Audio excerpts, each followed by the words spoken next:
yang udah begini kan.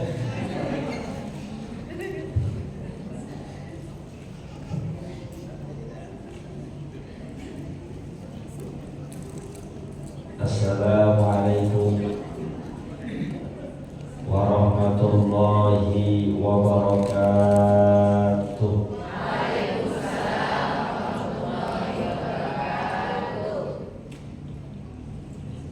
Malam-malam makan opak, yang jawab salam kurang kompak. Ada tukang minyak naik ke atas bukit, yang datang banyak, jawab salamnya cuma dikit. Bu,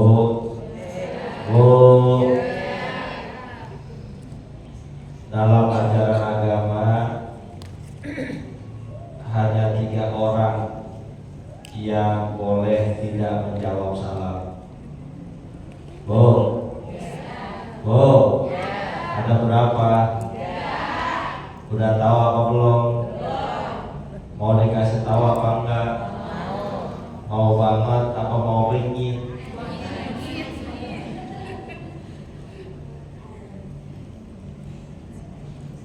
Beli emping ke kota Serang, pulangnya mampir beli kue putu, pasang kuping biar terang. Saya jelasin satu-satu.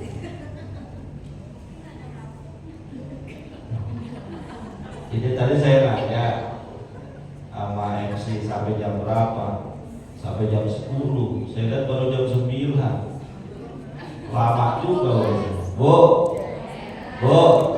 sampai jam berapa? Jam 12.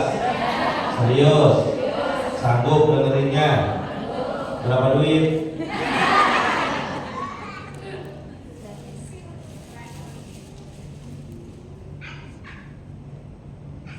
Ya, acara kayak gini kan perlu pengorbanan ya Bu ya.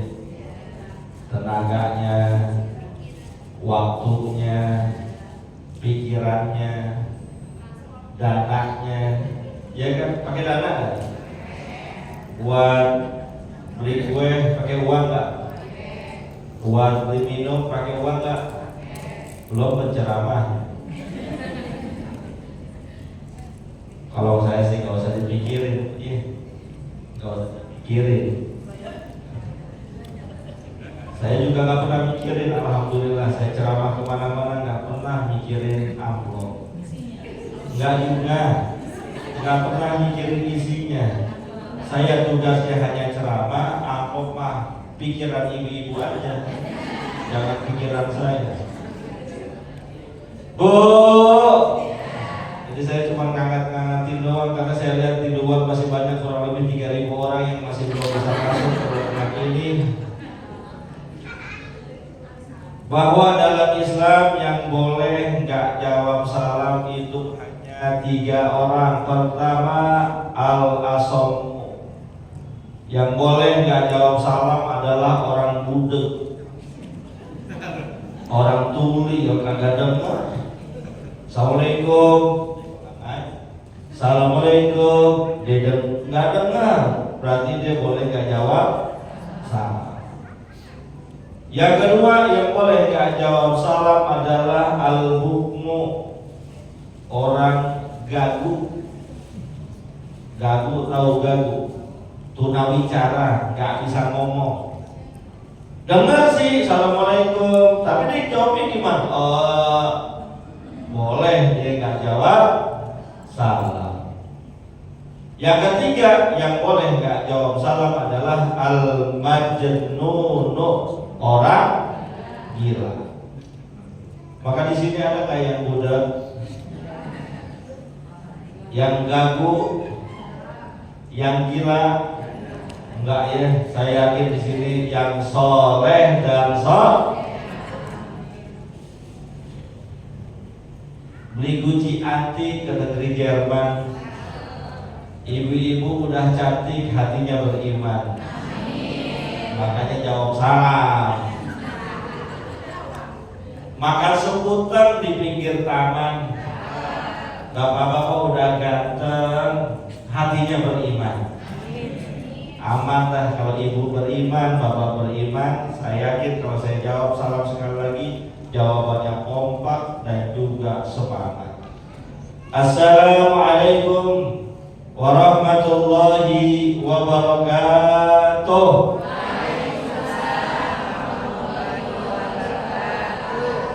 Begitu deh, dari tadi kayak semangat, jadi saya nggak pakai pancing-pancing dulu. Bismillahirrahmanirrahim. Alhamdulillahirabbil alamin.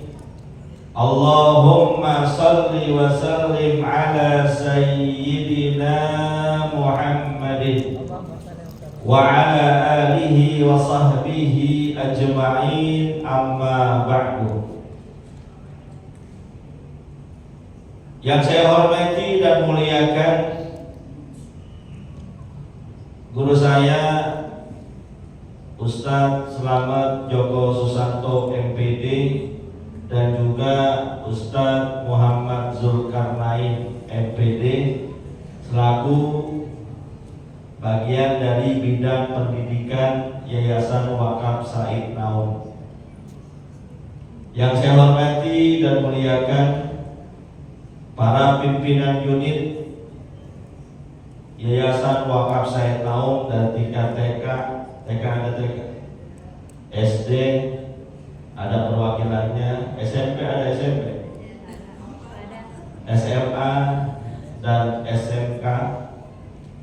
Juga yang saya hormati dan muliakan para pengurus Istiwa dan juga anggotanya Yayasan Wakaf Said Naum. Alhamdulillah hari ini kita bisa hadir berkumpul dalam rangka kegiatan rutin Majlis Taklim Istiwa sekaligus halal bihalal. Betul ya Bu?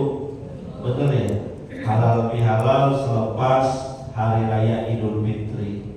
Kalau di kampung saya setiap kegiatan halal bihalal habis itu suka makan ketupat Bu.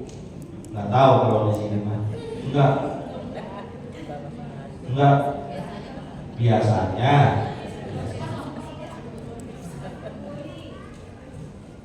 nasi kebuli. Jangan bikin nyelengin ceramah dong.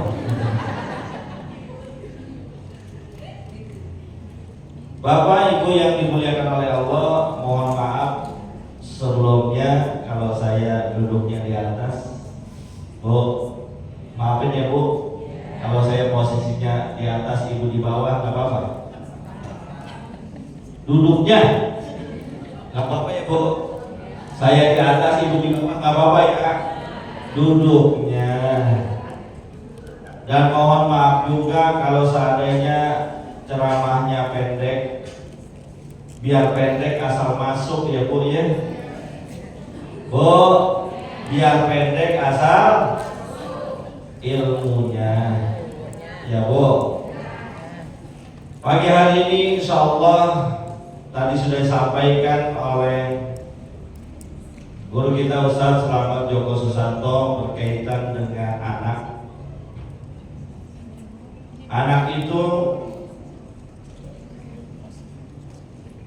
bisa jadi penyejuk hati orang tua, bisa jadi ujian orang tua, bisa jadi musuh bagi orang tua, bisa juga perhiasan bagi orang tuanya.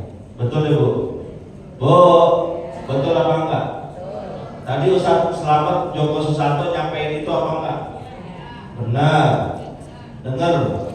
Coba saya ulang. Anak itu bagaimana Bu buat kita? Yang pertama, menyejuk hati. Kedua, musuh. Ketiga, ujian. Keempat, perhiasan. Alhamdulillah, itu sudah cukup. Ini nggak mau begini mic-nya ini. Nggak ada yang enakan lagi apa? Sama juga. Ini punya Istiwa apa punya masjid?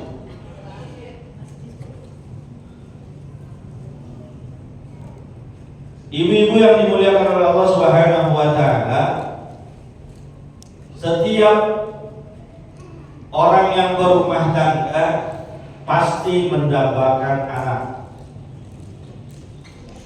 Dan tatkala sudah memiliki anak, pasti harapannya anaknya itu akan membahagiakan dia di dunia maupun di akhirat.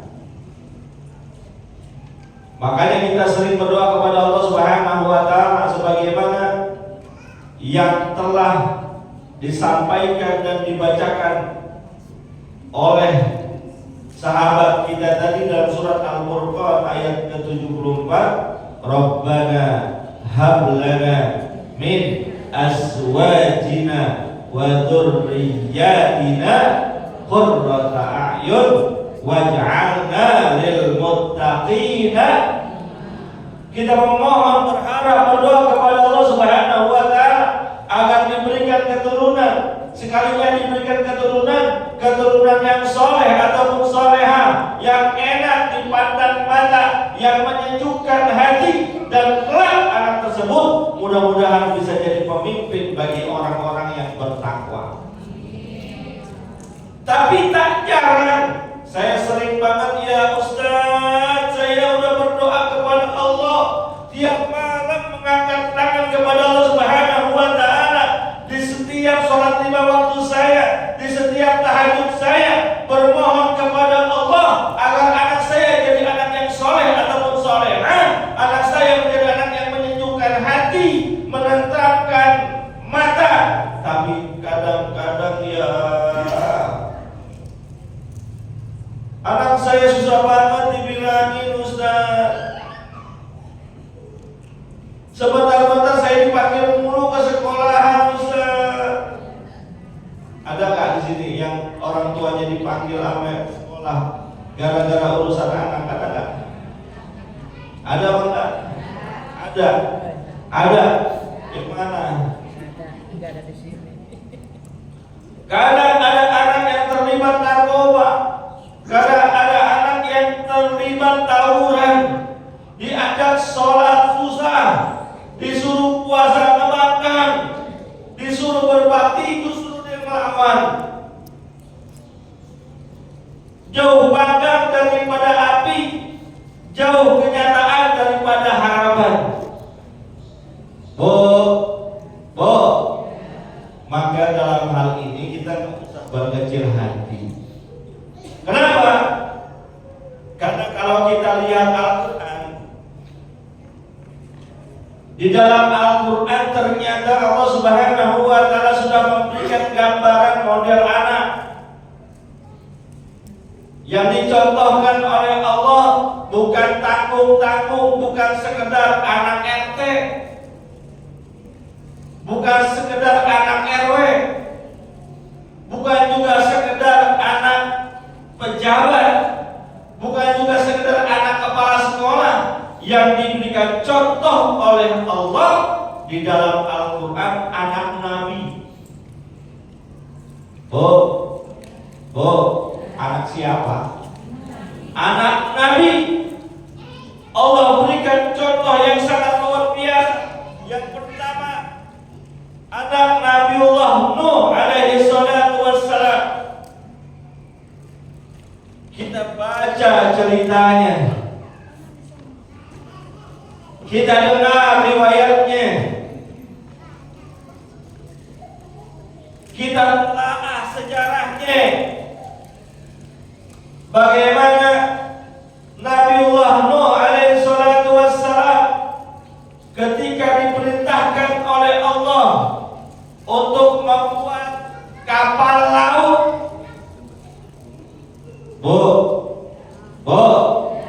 Biasanya orang kalau bikin kapal laut di mana? Di pinggir pantai apa di atas gunung? Di pinggir pantai, karena supaya gampang dibawa ke laut. Ini Nabiullah Nuh alaihi salatu wassalam, Allah perintahkan bikin kapal laut bukan di pinggir pantai tapi di atas gunung. Maka orang-orang yang gak percaya, yang gak beriman kepada Nabiullah Nuh makin membangkang, makin mengolok-olok. Bahkan yang membangkang dan mengolok-olok bukan hanya kaumnya, anaknya ikut-ikutan. Anaknya ngikut ngeledekin. Anaknya ikut mengolok-olok Nabiullah Nuh. Dia bilang, mohon maaf, Nuh udah gila. Nuh rada sedeng. Nuh udah gak waras. Kenapa? Bikin kapal laut di atas gunung. Akhirnya Nabiullah setelah itu diperintahkan oleh Allah untuk mengajak kaumnya naik ke atas perahu. Lalu Allah turunkan hujan, Allah turunkan badai, sehingga terjadi banjir besar. Tatkala semua orang sedang bingung, Nabiullah Nuh manggil-manggil anaknya, wanada Nuh ibnahu wa kana bi ma'zilin ya bunayya arkam ma'ana. Apa itu? Apa gini aja?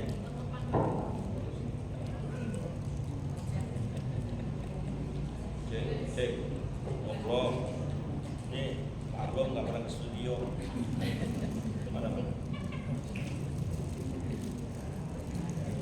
Cek, rumah saya ada model begini soalnya. Cek, enak ini kedengeran?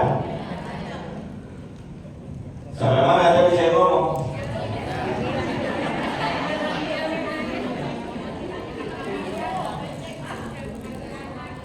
Nabiullah Nuh manggil anaknya, wanada Nuh ibnahu wa kana fi ma'zilin ya bunayya arkam ma'ana. Tukang gitu ibu-ibu, kalau dibaca ayat Quran mah menang baik. Belum disuruh, ya Allah, Allah aja. Boro-boro nyautin terusin, nyambungin. Tapi kalau giliran nyanyian mah, tes ya. Saya tes pertama nih. Si gini, tuh. Dua kali. Yang kedua nih saya tes nih. Jika ingin melihat ikan, tuh. Sekali lagi. Al-malu wal-banuna zinatul hayatid dunya. Bukan itu terusannya. Oh, timbang Allah doang ya itu bisa Allah. Terusannya bukan itu. Wal baqiyatus. Surat apa itu? Ayat berapa? Segitu dah pokoknya ya. Tatkala Nabiullah Nuh sudah berada di atas perahu, banjir bandang udah datang. Kata Nuh kepada anaknya, manggil lahir, anaknya, anakku sini, naik bersama-sama kami, insya Allah akan selamat. Apa kata anaknya Nabiullah Nuh? Sawi ila jabalin ya'simuni minal ma'. Enggak ayah, Nuh bapak, saya gak mau naik perahu, saya akan naik ke atas gunung, insya Allah selamat. Tapi kan Allah bilang gak begitu. Yang selamat justru yang naik ke atas perahu. Orang tuanya suruh naik, ya ogah. Kan anak model kita sebagian kayak gitu tuh. Disuruh sholat, ogah. Suruh puasa, ogah. Suruh tidur, ogah. Suruh matiin HP, kagak mau. Akhirnya celaka anaknya Nabiullah Nuh. Siapa namanya? Kan'an. Dia punya saudara kembar namanya Kir'i. Aku itu mau belakangan yang Kir'i itu gak ada dalam kitab, bohongan. Mentang-mentang Kan'an yang ngatur Kir'i. Itu yang pertama, model anak dalam Quran. Anaknya siapa?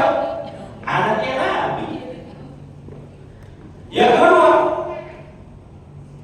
contoh yang Allah berikan adalah anaknya Nabiullah Ibrahim alaihi salatu wassalam, yang bernama siapa namanya? Nabiullah Ismail. Sering kita dengar ceritanya ini. Falamma balagha ma'ahu sa'ya qala ya abati inni ara bil manami anni adbahuka anzur madza tara. Faqala ya abati al ma tu'maru satajiduni insyaallah minas sabirin. Tatkala ini anak sudah beranjak dewasa, belum dewasa, baru mau beranjak dewasa, tapi sudah bisa membedakan.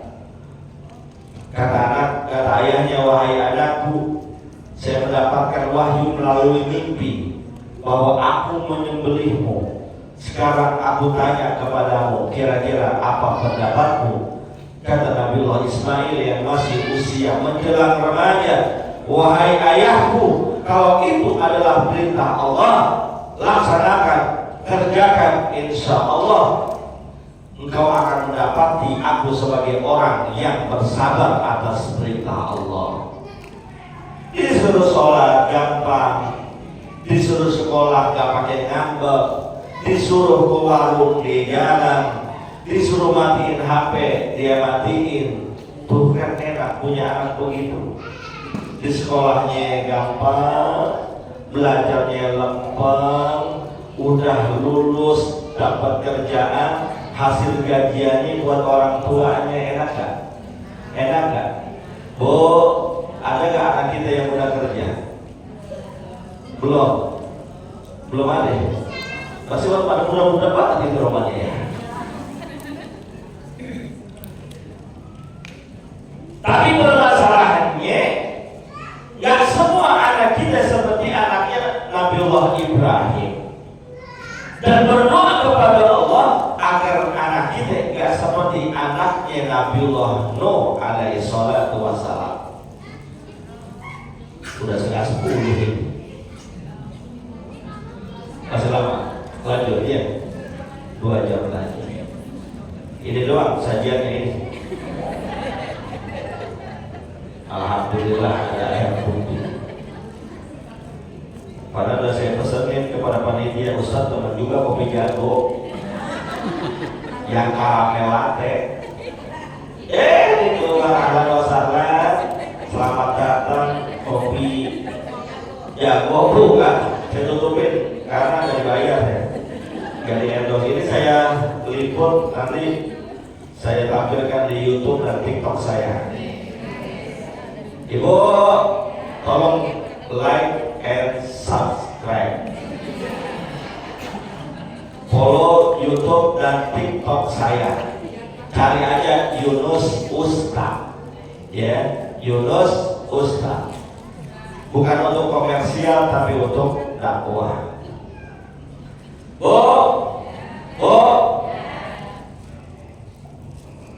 anak kita bisa jadi anak soleh, tapi anak kita juga bisa menjadi anak yang durhaka kepada orang tuanya. Apapun yang kita hadapi, jangan berkecil hati. Jangan juga menjadi sebab kita nyumpain anak kita.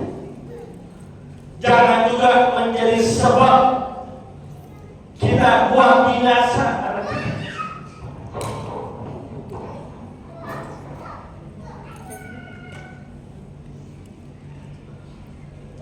Saya minum dulu ya.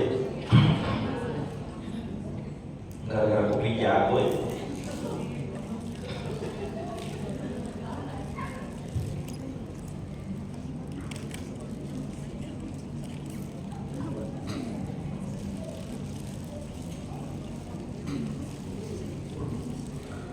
Karena banyak orang tua yang justru ketika Allah berikan ujian, Allah berikan cobaan, anaknya kurang berbakti, anaknya kurang taat, yang keluar bukannya doa, tapi justru sumpah serapah. Padahal di saat itu yang paling dibutuhkan oleh anak selain bimbingan orang tuanya, doa dan juga introspeksi. Kenapa anak kita bisa jadi kayak gitu? Kenapa anak kita susah dibilangin? Kalau bahasa Betawinya wanteng, keras kepala, kepala batu, banget. Oh, banget tau banget. Selamat datang, Ibu. Udah nenteng berkat aja.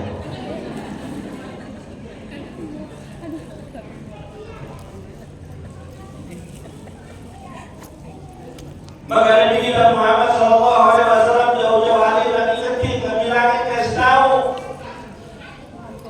kullu mauludin yuladu 'alal fitrah, fa'abawahu ayyuhawwidanihi aw yunassiranihi aw yumajjisanihi. Semua yang baru dilahirkan, bayi yang baru dilahirkan dari rahim ibunya terlahir dalam keadaan fitrah, bersih, suci, ibarat kertas putih. Semuanya, termasuk bayi-bayi yang lahir dari rahim orang-orang kafir, fitrah kondisinya. Fa'awahu ayyuhawwidanihi aw yunassiranihi aw yumajjisanihi, yang akan membentuk karakternya menjadi Yahudi, Nasrani, Majusi atau Muslim. Orang tuanya lah yang membentuk karakter anaknya bisa menjadi anak yang taat, anak yang soleh, ataupun anak yang soleh membanggakan kepada kedua orang tuanya. Maka menurut tadi ada yang meletup, kalau ada anak yang rada susah dibilangin, introspeksi diri. Nabi mengatakan, birru aba'akum tabirrukum abna'ukum. Berbaktilah, taatlah kepada kedua orang tua kalian, karena nanti saat kalian menjadi orang tua, anak kalian juga bakal taat kepada kalian. Tapi sebaliknya, lawan orang tua, banget terhadap orang tua, musuhin kepada orang tua, nanti di saat kalian menjadi orang tua, anak kalian akan tidak taat, anak kalian akan memusuhi, anak kalian akan membangkang kepada kalian. Oh Pak Ustaz, saya mah orang tua saya udah taat banget. Saya mah sama orang tua saya udah bakti banget. Apa yang orang tua saya perintahin, saya kerjain. Menjelang kematian orang tua saya pernah berpesan, nah kalau mama, kalau ayah udah nggak ada, tanah yang di depan rumah jangan dijual. Saya nggak jual Pak Ustaz. Yang punya cinta.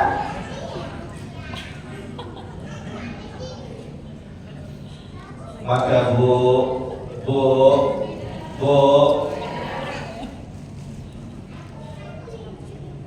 dalam sebuah kitab judulnya Tarbiyatul Aulad, bagaimana seni mendidik anak. Ternyata jika ingin mendapatkan anak yang soleh dan soleha, prosesnya dari awal, bukan pas anak sudah lahir, tapi prosesnya dari awal, dari pertama cara memilih jodohnya. Suami kita, istri kita yang menjadi pendamping hidup kita harus melalui proses yang selektif. Makanya kan dalam proses mencari pasangan, Nabi mengatakan tunkahul mar'atu li arba'in limaliha wa li jamaliha wa li nasabiha wa li diniha fasbar bidzatid din taribat yada. Biasanya orang kalau nyari pasangan, suami nyari istri atau istri nyari suami, dipengaruhi oleh 4 faktor. Yang pertama, lihat ganteng atau cantiknya. Waktu dulu milih calon suami karena cakepnya atau karena yang lain? Jujur aja apa? Lihat tampang apa kagak? Bener ya? Lihat tampang nggak? Kudu mesti harus lihat tampang. Oh, saya mah lihat hatinya, bener. Iya, hatinya cakep. Tawar mukanya rata, mau apa kagak? Jangan ada tampang perlu, tapi nggak itu jadi patokannya. 5 lihat, kadang orang pilih pasangan hidup karena apa nih Bu? Karena apa nih? Ini karena apa nih? Siapa bilang duit jempol tunjuk? Duit. 5 lihat karena hartanya. Oh, lo mau nggak nikah sama dia? Kerjanya apa? Nggak kerja sih, cuma punya konveksi 3.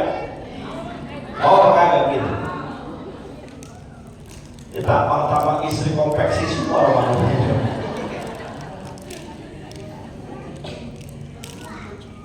Harta penting, tapi bukan itu ukuran utamanya. Kadang kita cari pasangan hidup walinasabiha karena faktor keturunannya. Keturunan penting, kita juga nggak mau punya pasangan dari keturunan yang kagak jelas. Bapak emaknya kita nggak kenal, atau gojok-gojok datang ke rumah kita kelamar, terima apa kagak? Enggak jelas. Cari keturunan yang jelas, tapi itu bukan ukuran penting. Yang penting adalah walidiniha fasbar bidzatid din taribat yada. Pilih calon istri, calon suami yang agamanya cakep, benar, lempeng, lurus. Istrinya sholat, suaminya sholat. Suaminya sholat, istrinya kan enak kalau begitu ya. Suami istri sholat enak kan? Kadang ada suami sholat, istrinya enggak. Ada nggak begitu? Oh, ada suaminya sholat, istrinya enggak. Ada nggak yang begitu? Ada. Ada yang istrinya sholat, suaminya enggak. Ada yang begitu. Maka dalam Quran kan contohnya juga jelas tuh. Oh, dalam Quran contohnya juga jelas. Saya sengaja lama-lamain, biarin nggak apa-apa. Namanya orang dalam. Walaupun saya tahu amplopnya udah dilem. Oh, dalam Al-Quran contohnya udah jelas. Rumah tangga ini yang kita bina, yang jalan di dunia ini contohnya udah jelas dalam Al-Quran. Ada yang suaminya bejat, bangsat, brengsek, nggak rajin ibadah, tapi istrinya soleh, soleh, ada nggak begitu? Siapa? Fir'aun. Fir'aun kan kurang ajar banget, tapi istrinya soleh,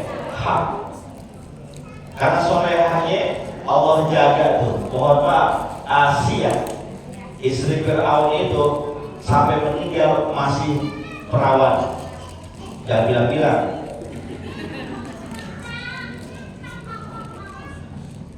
Tapi ada juga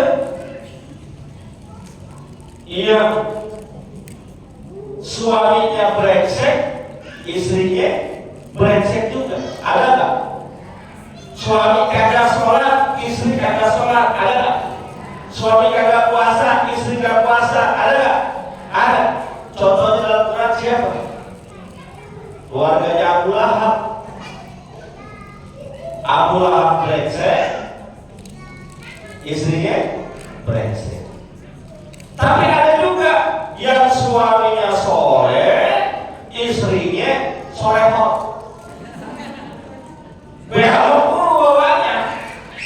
Suaminya rajin sholat, istrinya rajin ngayap. Suaminya rajin puasa, istrinya doyan dugem. Ada begitu model. Suaminya soleh, istrinya kurang soleh. Siapa? Nah, tuh Peter, istrinya Nabi Lut. Nabi lepar, lurus, istrinya belok. Tapi yang paling kita idam-idamkan adalah istrinya soleha, suaminya soleh. Seperti siapa?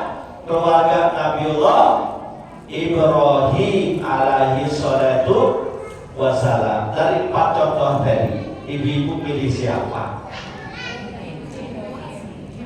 Oh, pilih siapa? Pilih Nabi Nuh? Apa pilih Fir'aun? Apa Abu Lahab? Apa Nabiullah Ibrahim? Ibrahimnya soleh suaminya, solehah istrinya. Cocok?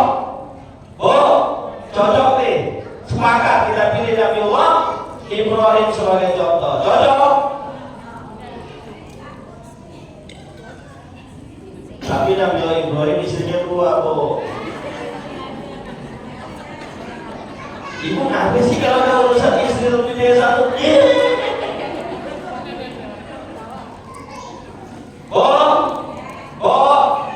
Cinta mengaji, cinta Rasul.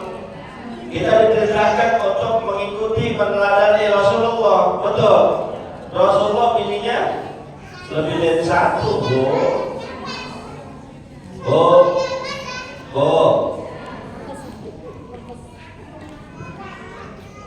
Kalau urusan yang begini kata ibu-ibu, ikutin sunnah yang lain aja dah Ustaz. Satu ya Bu, cari jodohnya yang benar, settingannya dari awal. Yang kedua, ketika mulai proses berumah tangga, jangan ada barang haram masuk ke dalam rumah tangga kita.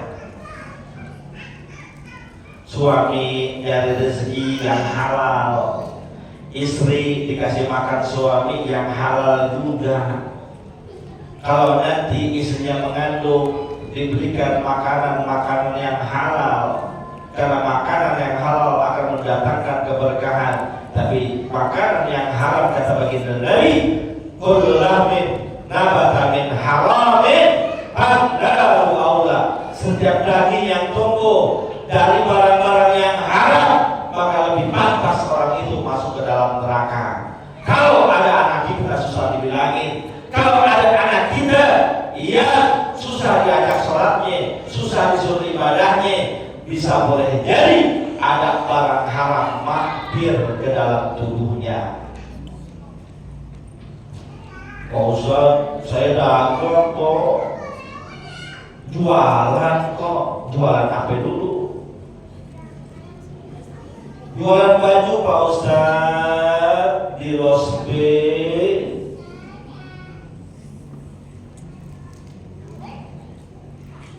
Oke, jualannya halal. Saat jualan nipu apa enggak? Enggak Pak Ustaz, suami saya jujur kalau dagang. Kalau dagang baju dikasih tahu, mohon maaf Bu, ini bajunya ada yang bolong, dikasih tahu. Jual celana juga dikasih tahu, maaf Bu Pak, yang mau beli celananya ada yang bolong, dikasih tahu. Ya kalau ada yang bolong gimana makainya? Dikasih tahu Pak. Cuma kadang-kadang dia suka main judi online lah, main slot. Hati-hati Bu, jangan sampai diri kita, anak kita makan yang haram. Pak Ustaz, iya suami saya dagangnya jujur, Cuma kadang-kadang saya suka iseng, suami lagi di kamar mandi, dompetnya saya buka, ada duit yang gak kepake tuh Pak Ustadz, saya ambil, boleh apa kagak? Bu, suami lagi kamar mandi, dompetnya suka dibuka Pak?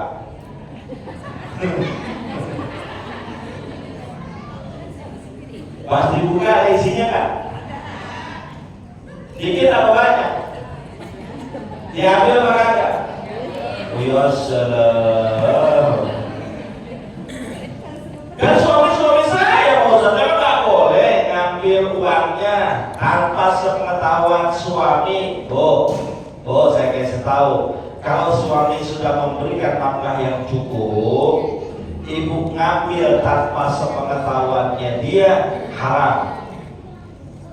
Tapi kalau suami ibu pelitnya 17 setan, pelit banget ya. Uangnya susah banget Pak Ustadz diminta, sekalinya ngasih 50.000, itu pun udah campur sama uang jajan bocah-bocah. Mintanya sok kambing, ngasih 50.000, kok saya punya Pak Ustadz. Kalau yang suaminya pelit, saya ajarin diam aja. Kalau yang suaminya pelit, boleh ngambil tanpa sepengetahuan dia, tapi sewajarnya, seukuran kebutuhan. Kalau ketahuan, ya paling marah-marah, tapi enggak terhitung dosa kalau ngambil secukupnya, karena hak kita. Tapi kalau yang sudah dipenuhi tiap bulan, kata laki kita, nih buat lo 10 juta, habisin. Ini buat anak-anak 5 juta, habisin. Amin. Ada yang begitu kan? Ada yang begitu? Lakinya siapa yang begitu? Boro-boro, yang lakinya Ustaz aja gak kayak gitu. Ustaz nomor nih. Kalau saya sih kepada istri saya, ayah punya ATM 3, BSI, DKI, BCA, pegang, udah pegang. Tuh, pinnya nggak saya kasih. ATM-nya aja, yang pinnya dikasih udah siapa? Anak laki itu kudu punya pegangan, simpenan dan selipan. Betul ya? Tuh saya ngajarin guru saya tuh, jangan kasih semua ini. Begitu katanya. Jangan kasih makan yang haram. Yang ketiga, kalau pengen hablana min azwajina wa dzurriyyatina qurrata a'yun waj'alna lil muttaqina imama, kasih hak mereka berupa pendidikan yang dapat membekali kehidupannya yang akan datang. Anak kita bukan hanya berhak dikasih makan, bukan hanya berhak diberikan pakaian, bukan hanya berhak dikasih tempat tinggal, tapi mereka juga berhak mendapatkan pendidikan yang layak. Mohon maaf, kadang kita fokus konsep kepada makanannya. Kalau lagi kecil Bu, kita pikirin banget ya, asinya kita cukupin. Gak cukup asi, kasih susu formula. Mainnya udah gak SGM mah 15.000 satu box. Mainnya S26 minimal. Kalaupun pediasur, betul kan? Kita penuhi kebutuhan fisiknya. Belum lagi bajunya, Masya Allah Bu, baju anak belum lahir, popoknya udah kita beli. Bener gak? Parlahnya, popoknya kita beli semua. Ntar gedean dikit kita beli. Kemarin itu lebaran. Anak bocah kita masih usia SD, bajunya berapa duit? Bajunya berapa banyak? Ayo saya tanya. Berapa kita beli baju buat anak kita lebaran kemarin? Berapa? 3 setel minimal, betul. 1 setelnya 200.000, betul. Kali 3 600.000. Kita beli enggak? Beli enggak? Beli enggak? Nggak buat bayaran bunga. Gua kepala sekolah ngerasain.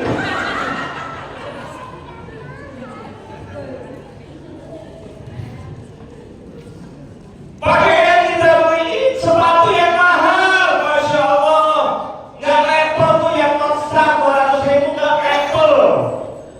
Labelnya yang ada gambar centrak tuh, mereka apa tuh gitu. Harga termurah yang aslinya 1.250.000. Yang aslinya bu, bukan yang KW. Usah tahu gue dikerjain sama anak gua. Dikira murah mahal. Kita beli enggak? Kita beli buat anak kita. Bajunya, sepatunya, pakaiannya, jajannya kita pikirin sehari berapa jajan anak. Berapa juga? 50.000 buat jajan doang. Betul. Sekolah 25 hari, 50.000 kali 25 hari, 1.250.000 kita kasih. Betul? Betul nggak? Kenapa uang kegiatan belum lunas? Ini pesan sponsor ini. Kita belain bu, buat makannya kita belain, semuanya kita pikirin. Kenapa pendidikan yang kita nggak pikirin? Padahal ya Allah, kalau kita kasih pendidikan yang layak, basisnya agama, ini anak berkualitas, jadi anak yang soleh ataupun solehah, kita meninggal dunia, transfer pahala ngalir kepada diri kita. Tapi seandainya pendidikannya kita nggak pikirin, masukin sekolah semau-maunya, yang penting murah Pak Ustadz, kalau dulu yang nggak bayaran, akhirnya ngajinya nggak dipikirin. Terus pendidikan agamanya kita nggak perhatikan. Itu anak dewasanya nggak kenal agamanya, nggak kenal Tuhannya, jarang melakukan sholatnya, sering meninggalkan puasanya, yang bertanggung jawab. Tuh. Pikirin bu, pendidikan anak kita bukan hanya sekedar cari yang gratisan, bukan hanya sekedar cari yang murahan. Yang murah banyak, tapi yang berkualitas dong. Gimana itu?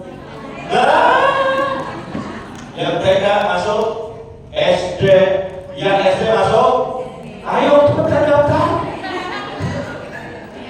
Yang SMP masuk, SMA, SMK, clear gak begitu? Ya, nggak usah saya jelasin dah. Gurunya udah tahu tuh yang ngaji. Kepala sekolahnya bisa ceramah, gimana lagi yang begini? Susah banget dibilangin. Kalau posko pendaftaran PPDB masih buka, ngambil Pak Zul tuh ketuanya. Datang aja di depan pintu, langsung daftar. Yang datang anak kelas 3 SD semua. Sebagai penutup, hadirin yang dimuliakan oleh Allah, udah jam 10, gak pantas saya berlama-lama. Inna min auladikum wa azwajikum aduwwun lakum. Ada sebagian anak-anak kita, pasangan-pasangan kita yang bisa jadi musuh kita, musuh di dunia, yang lebih dasar musuh di akhirat. Siapa itu? Mereka yang menghalang-halangi kita beribadah kepada Allah, mereka yang mempersulit kita beribadah kepada Allah. Ya ayah, baru timbang duit segituan doang, masa buat ngorban sih ya? Duit 3.700.000, mendingan buat aku kan belum punya emas. Kan 3.700.000 lumayan ya, dapat yang 3 gram itu kalau belinya di emas Singgalang. Emas Sumatera rada mahal 1.200.000, emasnya doang, belum ongkos bikinnya 50.000 per gramnya. Gua tukang emas, bawa aja. Oh, kalau ada suaminya ntar malam atau ntar sore pulang dari kerja bilang begini ya sama ibu, "Mah, alhamdulillah ayah punya duit 4 juta. Kira-kira ini duit buat korban apa buat beli emas muda ya?" Kira-kira ibu jawabnya apa? Ya benar. Gak percaya saya. Jangankan ente, ini saya. Saya tanya, "Bunda, ayah ada duit maksa 4 juta nih. Kira-kira buat beli emas atau buat korban?" Apa kata dia? "Ya ayah, korban kan udah tahun kemarin. Ini emas warnanya udah mulai pudar nih ya." Oh, ini siapa? Ustaz siapa? Bukan. Ya, musuh yang mempersulit kita ibadah kepada Allah. Ada lagi yang berat musuh di akhirat. Ada riwayat hadis yang sahih. Saya ceritakan bukan tekstualnya tapi gambarannya. Tatkala ada kedua orang tua yang sudah diponis oleh Allah Subhanahu wa taala masuk ke dalam surga, Allah perintahkan malaikat, "Wahai malaikatku, bawa kedua orang ini menuju surgaku akan hasil jerih payah ibadah selama di dunia." Tatkala mau berjalan menuju surga, tiba-tiba dihalangi oleh seorang anak.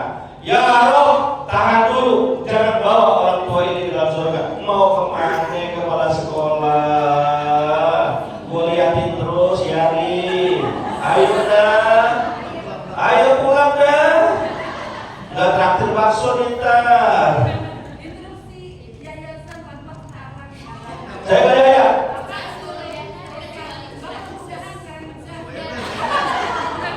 Terima kasih, mohon maaf sama.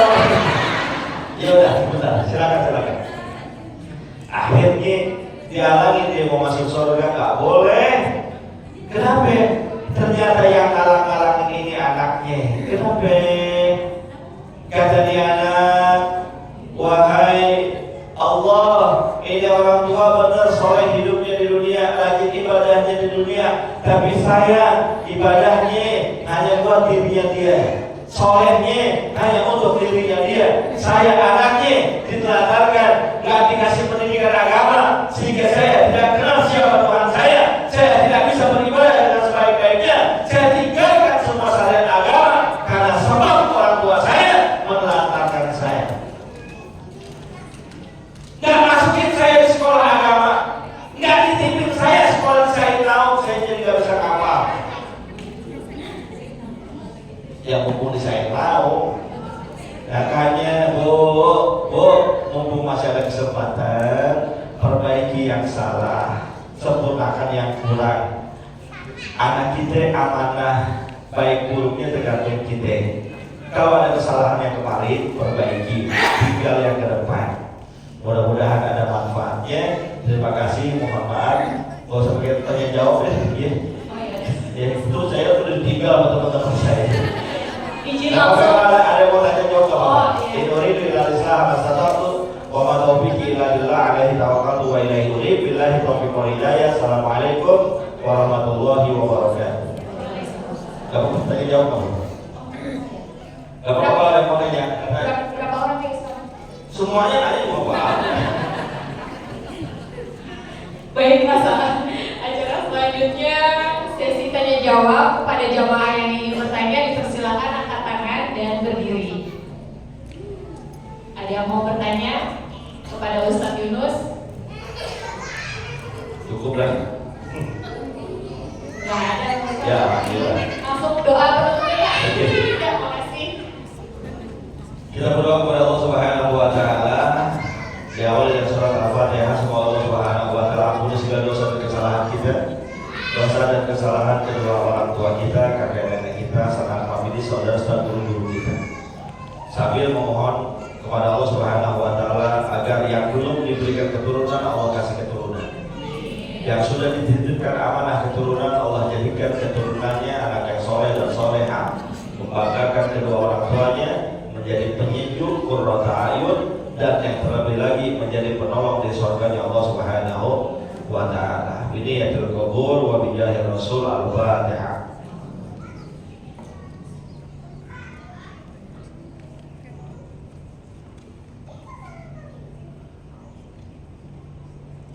Bismillahirrahmanirrahim. Alhamdulillahirabbil alamin.